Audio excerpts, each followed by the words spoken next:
પલસાણામાં ગેરકાયદે ગોગો કોન વેચાણ ઝડપાયું. નશામુક્ત ગુજરાત અભિયાન હેઠળ ચાની દુકાન સામે કાર્યવાહી કરતી પલસાણા પોલીસ પલસાણાના બગુમરા ખાતેથી ગેરકાયદેસર ગોગો કોનનું વેચાણ ઝડપાયું છે. નશામુક્ત ગુજરાત અભિયાન અંતર્ગત સુરત ગ્રામ્ય પોલીસે ડિપ્લોમા ચાય નામની દુકાન પર દરોડો પાડી એક દુકાનદારની ધરપકડ કરી છે.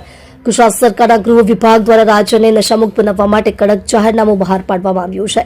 યુવા પેઢીમાં નશાનું પ્રમાણ ઘટાડવા માટે ચરસ ગાંજાના સેવનમાં વપરાતા રોલિંગ પેપર અને ગોગો સ્મોકિંગ કોન જેવા પદાર્થો પર પ્રતિબંધ મૂકવામાં આવ્યો છે. રાજ્યમાં સગીરો અને યુવાનો દ્વારા નશો કરવા માટે rolling paper, Gogo smoking cone અને પરફેક્ટ રોલ જેવી વસ્તુઓનો ઉપયોગ વધ્યો છે.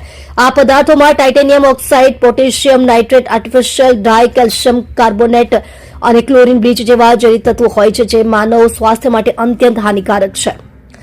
પોલીસ મહાનિરીક્ષક પ્રેમવીરસિંહ અને પોલીસ અધિક્ષક રાજેશ ગઢિયાની સૂચના મુજબ સુરત ગ્રામ્યમાં નો ડ્રગ્સ ઇન ગુજરાત અભિયાન તેજ કરવામાં આવ્યું છે.